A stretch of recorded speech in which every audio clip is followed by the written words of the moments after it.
दोस्तों जरा सोचिए, न्यूक्लियर डिजास्टर की वजह से पूरी दुनिया खत्म हो चुकी है और दुनिया में कोई इंसान बाकी नहीं बचा, लेकिन आयरलैंड में सिर्फ एक लड़का और लड़कियां किसी तरह जिंदा बच गई हैं और इंसानियत को आगे बढ़ाने की जिम्मेदारी इसी लड़के और इन लड़कियों के हाथों में है। आज की मूवी आफ्टर द डार्क में हम बिल्कुल यही एक सब देखते हैं। मूवी की शुरुआत में हम जेम्स और पुत्रा को देखते हैं। पुत्रा अपनी क्लास के लिए निकलते हुए जेम्स से कहती है कि दोबारा मत सोना वरना तुम लेट हो जाओगे, और फिर वहां से चली जाती है। शायद जेम्स थका हुआ था इसलिए वह दोबारा सो जाता है। जब उसकी आंख खुलती है तो उसे पता चलता है कि वह क्लास के लिए लेट हो चुका है। वो भागता हुआ क्लास पहुंचता है और बिल्कुल आखिरी लम्हे में वहां दाखिल होता है। इन सब की फलसफी की क्लास चल रही होती है। उनका प्रोफेसर जीमन था। ये सब बच्चों की इस साल की आखिरी क्लास थी। जीमन कहता है कि अब वक्त आ गया है कि इस साल जो कुछ भी पढ़ाया गया है इसका अमली इम्तिहान लिया जाए। वो कहता है कि हम सब एक एक्सरसाइज करेंगे जिससे पता चलेगा कि आप लोगों ने जो पढ़ा उससे क्या सीखा। स्टूडेंट्स मुख्तलिफ सूरत हाल सजेस्ट करते हैं, जैसे किसी ने कहा कि ट्रेन की पटरी पर 5 लोग बंधे हुए हैं और दूसरी पटरी पर एक आदमी बंधा हुआ है, तो बेहतर है कि ट्रेन को एक आदमी की तरफ मोड़ दिया जाए क्योंकि 5 लोगों के मरने से बेहतर है कि एक ही मरे। दूसरा कहता है कि सिचुएशन ऐसी भी हो सकती है कि पटरी के ऊपर एक मोटा आदमी खड़ा है, अगर उसे ठेका देकर पटरी पर गिरा दिया जाए तो ट्रेन डिरेल हो जाएगी और 5 लोग बच जाएंगे। एक लड़की कहती है कि फर्ज करो वह बिल्डिंग से गिरने वाली हो और खुद को बचाने के लिए उसने अपने 3 दोस्तों से मदद मांगी, लेकिन वह तीनों उसे बचाने नहीं आते क्योंकि उसे पकड़ने की कोशिश में वो खुद भी गिर कर मर सकते थे। वो जैसे ही गिरती है मर जाती है और उसे समझ आ जाता है कि वो अपने उन तीनों दोस्तों पर कभी भरोसा नहीं कर सकती। उसी तरह और भी कई तबाह मुख्तलिफ फलसफियाना सवालात रखते हैं, लेकिन जीमन एक बिल्कुल मुख्तलिफ सिचुएशन डिस्कस करना चाहता है।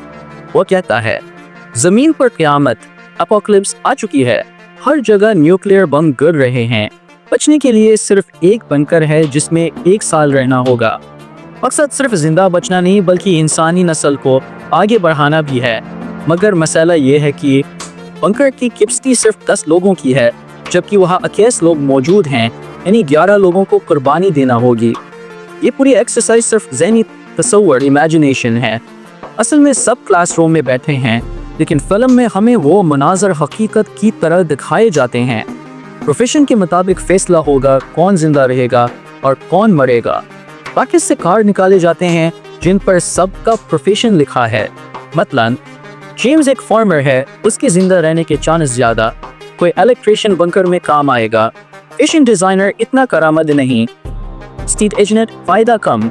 एक लड़की शायरा पोएट थी जीमन, उसे फौरन गोली मार देता है। याद रहे ये सब सिर्फ तस्वुर है, असल में क्लास में बैठे हुए हैं। सब वोट करते हैं कि कौन जिंदा रहना चाहिए। जॉर्जिना डॉक्टर है, सब वोट करते हैं। चिप्स कारपेंटर है, फायदेमंद। जीमन बनाकर कहता है कि उसके पास बागबानी की महारत है, इसलिए उसे भी रहने देते हैं। अब वह 10 लोग मुंतखब हो जाते हैं जो बंकर में जाएंगे। जेम्स तजवीज़ देता है कि बंकर जाने से पहले थोड़ा वक्त बाहर गुजार लेना चाहिए। वो पुत्रा के साथ वक्त गुजार रहा होता है कि उन्हें गोली चलने की आवाज़ आती है। वो देखते हैं कि जीमन ने जो लोग बाहर रहने वाले थे उन्हें गोली मारकर कत्ल कर दिया है। सब घबराकर भागते हैं और बंकर में घुसकर दरवाज़ा बंद कर देते हैं ताकि जीमन अंदर न आ सके। दिन गुजरते हैं, महीने गुजरते हैं। एक दिन पुत्रा बाहर देखती है कि जीमन न्यूक्लियर रेडिएशन से जलकर मरने वाला है। वो आखिरी सांसों में बताता है कि बंकर का एक ही रास्ता है और इसका कोड सिर्फ मुझे पता है। वो मर जाता है।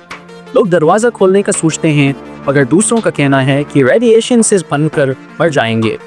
1 साल गुजर जाता है, ज़मीन ठीक हो चुकी होती है, लेकिन जब वो बाहर निकलने की कोशिश करते हैं दरवाज़ा पासपोर्ट मांगता है, यानी जीमन सच कह रहा था। दरवाज़ा नहीं खुलता। लोग कोशिश करते रहते हैं। ऑक्सीजन खत्म होने लगती है। आखिर सब एक एक करके मर जाते हैं और फिर हम वापस क्लासरूम में आ जाते हैं। जीमन कहता है कि उसका प्रोफेशन कंस्ट्रक्शन का था, इसलिए उसे कोड पता था। वो कहता है चलो एक और राउंड करते हैं, लेकिन इस बार कार्ड्स में तुम लोगों के बारे में मजीद मालूमात लिखी हैं। इस बार जेम्स फार्मर जी गे, जॉर्जिना वायरस होने वाला है वट नहीं मिलता। ओपीरा संगर बेफायदा, कुछ लोग जो पहले अंदर थे अब बाहर होंगे। फिर सिमुलेशन दोबारा शुरू होती है। जीमन दोबारा धोखे से बंदूक उठाकर लोगों को मारने लगता है। वह ग्रुप्स में तकसीम हो जाते हैं। जॉर्जिना चाबी मांगती है मगर जीमन नहीं देता। जीमन ने गोली चलाता है। पुत्रा भागती है। बहुत लोग मर जाते हैं। बाकी बंकर में घुस जाते हैं। पुत्रा देखती है कि जेम्स अपने बेड में नहीं। वो तलाश करती है तो देखती है कि जेम्स जेक नामी लड़के के साथ इंटीमेट हो रहा है क्योंकि वो गी था। सबको ये बात बताई जाती है। जीमन कहता है कि सब लड़कियां और लड़के जोड़े बनाएं ताकि बच्चे पैदा हों। सब मान जाते हैं लेकिन कोई भी लड़की प्रेग्नेंट नहीं होती। जीमन कहता है अब हर लड़के के साथ इंटीमेट होगी। इंसानियत बचानी है। सब इस बात से परेशान हो जाते हैं। वनी जो कि सिचुएशन में एक सिपाही थी, जीमन को धमकी देती है कि अगर उसने जबरदस्ती की कोशिश की तो वो उसे मार डालेगी। जीमन गुस्से में आकर सबको बाहर निकालता है। उसी दौरान जेक जीमन से लड़ता है। गोली चलती है। जीमन जख्मी हो जाता है। वो बाहर जाता है और पासवर्ड लगाकर दरवाज़ा खोलता है। बाहर धमाके हो रहे थे। दरवाज़ा खुलते ही सब मर जाते हैं। फिर हम वापस क्लासरूम में आते हैं। सब थक चुके हैं। जेम्स कहता है हमें एक बार और कोशिश करनी चाहिए। उसी दौरान जेम्स को शक होता है कि जीमन ने उसके कार्ड में छेड़छाड़ की है। वो बैग्स चेक करता है तो पता चलता है कि जीमन ने उसे जानबूझकर फार्मर गे बनाया ताकि वो बेवकूफ लगे। सबको हकीकत पता चलती है। पुत्रा कहती है कि इस बार वो इंचार्ज बनेगी। सब इस पर भरोसा करते हैं। सिचुएशन शुरू होती है। पुत्रा इस बार सब आर्टिस्ट कसम के लोगों को बंकर में भेजती है शायरी करने वाले, ओपेरा सिंगर, गेम कार्ड लड़का वगैरह। जीमन मुखालफत करता है। पुत्रा कहती है कि वो खुद भी बंकर में नहीं जाएगी। जिप्स उसे चाबी देने के बहाने बुलाता है और पुत्रा को अंदर धकेल कर खुद बाहर कुर्बानी दे देता है। वही सब लोग पुत्रा के साथ बंकर में रहते हैं। सब फनकार थे। वो गाना, शायरी, आर्ट करते हैं। एक साल खूब सुकून से गुजरता है। एक साल बाद जब वो बाहर निकलते हैं तो देखते हैं कि आयरलैंड पर कोई बिम गुरा ही नहीं था। जीमन कहता है कि तुम सब जल्द मर जाओगे क्योंकि तुम्हारे पास कोई टेक्निकल स्किल नहीं। मगर पुत्रा कहती है मैंने दिल से फैसला लिया था, न कि दिमाग से। जितना जाएंगे खुशी से जाएंगे। फिर सिचुएशन में एक बिम गिरता है। जेम्स बटन दबाने वाला होता है कि जीमन वहां आ जाता है। सब जेम्स को बचाने की कोशिश में आगे आते हैं और धमाका हो जाता है। दोबारा क्लास दिखाई जाती है। सब अपनी सिचुएशन बताता है कि वो वॉर में आयरलैंड पहुंच गया था और आखिर में एक लड़के के साथ 6 लड़कियां बचीं और वह हर दिन एक के साथ इंटीमेट होता था। 7वें दिन आराम करता था। सब हंसने लगते हैं। क्लास खत्म हो जाती है। आखिर में पुत्रा जीमन के पास आती है। ये पता चलता है कि पुत्रा और जीमन के दरमियान अफेयर था। उसी लिए जीमन ने जेम्स से जलन रखता था क्योंकि पुत्रा जेम्स को पसंद करती थी।